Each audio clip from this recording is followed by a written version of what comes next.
Hello there everyone, welcome back to the Megaman X series with Megaman X2. With being the second game in the X series, Megaman X2 happens 6 months after the destruction of Sigma in X1. Megaman X2 is it's relatively good in the X series. It's actually one of my favorite ones in comparison to most of them, with 6 and 3 being my least favorite. But Megaman X2 does things right with being a sequel. Where as being a sequel, you should have improvements, and it does a lot of things better. It adds improvements to the game, adds things that that will be constants in the series, and things like that. X did that, and there are constants in the series now because of that. Such as the dashing ability, or the ability for Mega Man X to charge up his X-Buster in the way that he does. That came from X. But anyway, with X2 we get Mode 7 graphics again. Otherwise known as wireframes. We also get a predominantly good soundtrack. Most of it is good, but some of the tracks do kind of fall short of the mark. Anyway, here's our intro stage, with the intro music being called intro music. One thing I want to bring up is that I'm going to tell you the bosses, same thing I did in X, where I'm going to read off the Mega Man X wiki the information, but I'm also going to tell you the boss's theme music name, which is usually just their name, but just so you know, and I'll leave at the end of each video, I'll leave like what the music is without sound effects and me talking over it, so that way you can listen to it if you like the music, the tracks. So enjoy those.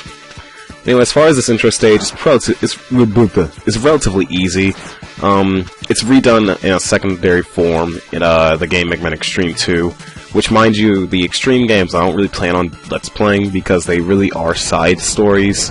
In the X universe, they're not really that important to me, personally, and I don't really think to the chronology of everything. The only thing that Extreme 2 brings up is one character that we'll see in X4, and the fact that that's the first game, technically, that you can play as Zero. Probably not the first game that everyone played, where you got to play as Zero. It's probably X4 that was that, or X3 technically, but it's technically the first game. Anyway, like most of the X series, we're going to have an intro boss. And this intro boss is pretty easy. Doesn't really do much. All you have to do is hit his head. One thing I'd love to see coming out of the X series was actually challenging intro boss. They did that in the Zero series, where the intro bosses were kind of hard. But this boss you can kind of just take down in 5 seconds. I'm extending it so I can talk about his moveset. Basically, if you touch any part of his physical body that's like not in the background, it'll cause damage to you. And if you and he'll walk around, he'll do his little jumps and everything to try and crush you if you're on the ground, but otherwise you'll probably not be on the ground that much because it's not that hard to platform in this area. Just hit his head constantly and you'll take him down pretty easily. And we have cutscenes now. This track is called Demo Track 1, which is what they're usually called, the cutscene music that is like darkish like this. And these 3 characters are Surges, Violin, and Agile. Agile is the fastest and kind of the leader of the group. Surges has been thought to be Dr. Wily, and we'll see why later on. And Violin is kind of the blunt muscle of the group. All of which we'll have to fight later on. They're the X-Hunters. One thing about the X-Hunters is that, for one thing, Mega Man X is a Maverick Hunter. Maverick Hunters in Japan are known as irregular hunters.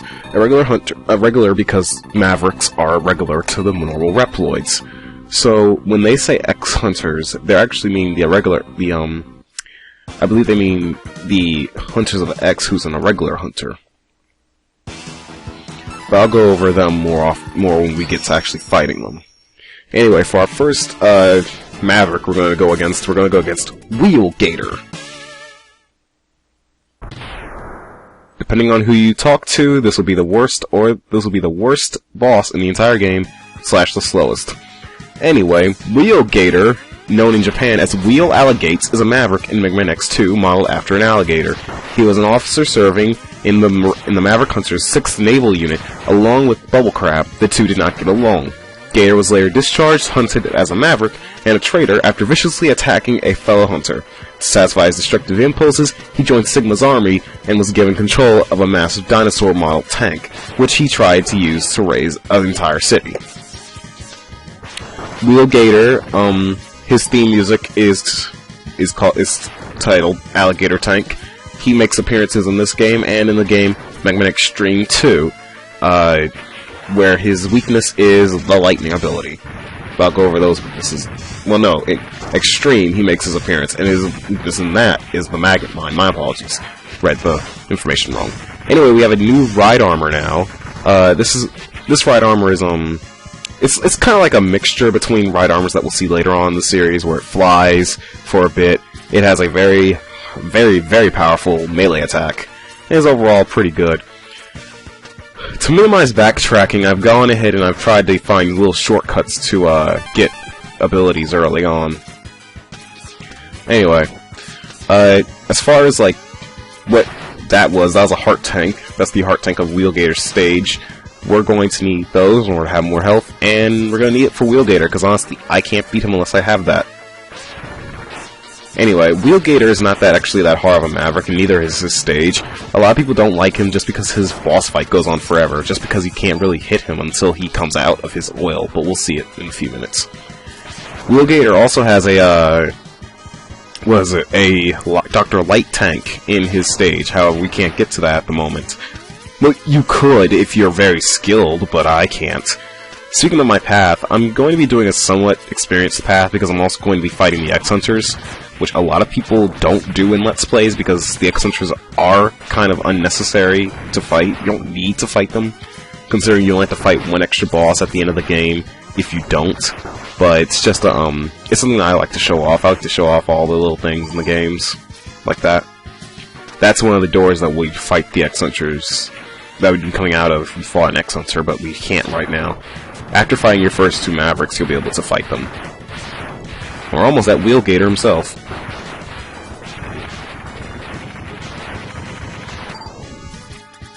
And got health.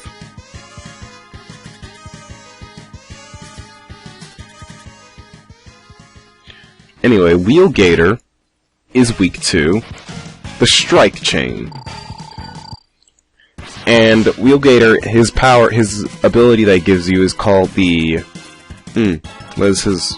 Oh, his weapon is called the Spin Wheel. Well, you won't be able to see what it does exactly, because I skipped it by accident, but just so you know. The Spin Wheel is used to get most of the secrets in X2, so you better make sure that you remember that when you're going for secret hunting, because you're going to have to use that to find virtually anything. Although one of the secrets, I have to admit, is really douchebagly placed. Anyway, Wheel Gator's boss fight is relatively easy, and he's not actually that hard to fight. Honestly, fighting him with the X-Buster is much better than fighting him using his actual weakness, the Strike Chain, which you get from Wire Sponge. Because when you use the Strike Chain, he instantly goes back underwater. If you're quick enough, you can actually hit him a second time, but that completely depends on how fast you are, and I've never been able to do it. Whenever Wheel Gator gets to half health, he'll start doing that attack where he starts drilling into the walls. That creates a spike that if you touch, it will instantly kill you, which can make Wheel Gator's fight pretty tedious. I recommend doing it at the bottom end of the screen, that way you don't have to worry about him doing it at the top and then you accidentally trying to dodge something and then hitting a spike. I almost could have died there by touching that spike. And the second time. Anyway, I don't really find Wheel Gator that difficult, and if you just spend a good bit of time on practicing him, you can actually go and fight him pretty quickly and easily. Death animation's a bit too long, though. Now, that's the most annoying thing to, nitpickish thing to actually talk about, but yes, his death animation's a bit too long.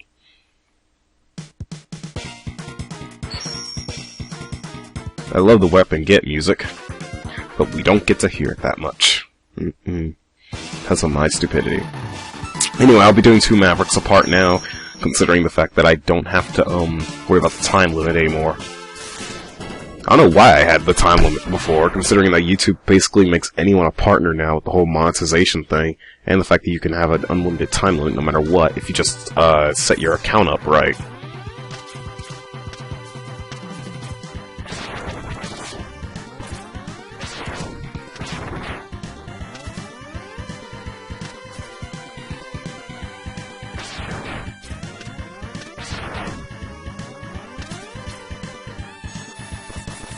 Anyway, this is Overdrive Ostrich stage, and I stopped talking there for a second. I had to think about something. Anyway, Overdrive Ostrich, known in Japan as Sonic Ostrigu,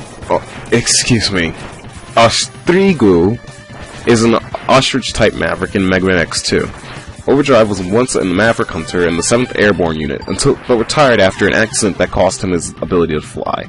Sigma later sought to recruit him, seeing use for his superior speed. Overdrive, sensing appreciation for his abilities, pledged his loyalty to Sigma and was stationed to an abandoned missile base, charged with the task of launching the one remaining missile stored there at the Hunter base. Before confronting Overdrive, X manages to destroy the missile just as it launches.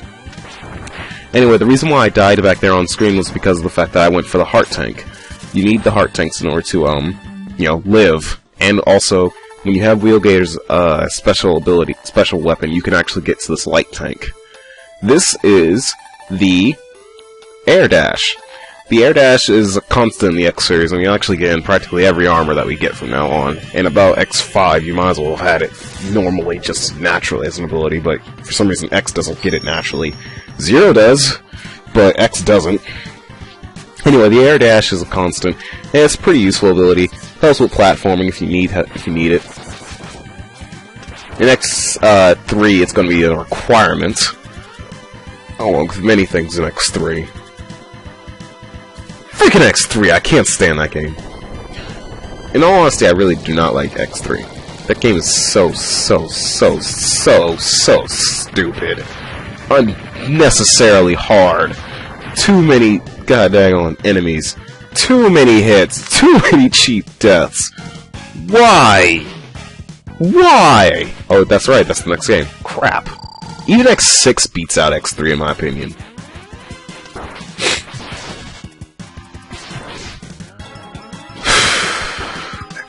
Anyway, Overdrive Ostrich likes to just run around and he'll try to charge at you and do this kick move. If he hits you at all or touches you with his physical abilities, he will do a lot of damage, so you better watch out for that. As far as his air abilities, like the little sonic blades that he's shooting down at the ground, those don't actually do that much damage. Whenever you're on an incline, I recommend that you try to get at the bottom of the incline when he's doing that little jumping attack, because he'll jump over your head usually. And when he's running at you, try to get on the higher end of an incline, so that way you can actually jump over his head. Like that. Anyway, as far as difficulty, I think Overdrive Ostrich is actually one of the easiest Mavericks, and you don't really need to do much to fight him. Using the X-Buster on him is just as good as using any of his special weakness, which is the Crystal Snail ability. So, which is not surprising because as opposites, they are opposites. Snail and an Ostrich. And I don't know if you've ever noticed, but ostriches do run pretty fast. Oh, before the part ends, I forgot to mention what his weakness was. His weakness, well, I mentioned that it was Crystal Hunter, which is the Crystal Snail ability. And in Mega Man Extreme 2, his weakness is Strike Chain, and for Zero it's Lightning. But his main stage theme is Desert Base, because that's where you are, is a desert base. Just so you know. You got Sonic Slicer.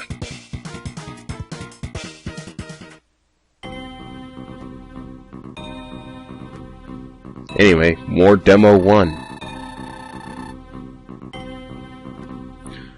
Now we have to fight. Now the X-Hunters are going to actually make their main appearance in the game, and they're going to be a very interesting thing to fight, because the X-Hunters weren't exactly my favorite enemy. They do something that the X series had a habit of doing for some reason, where it has enemies come in mid-stage. But basically, I'm going to say it now.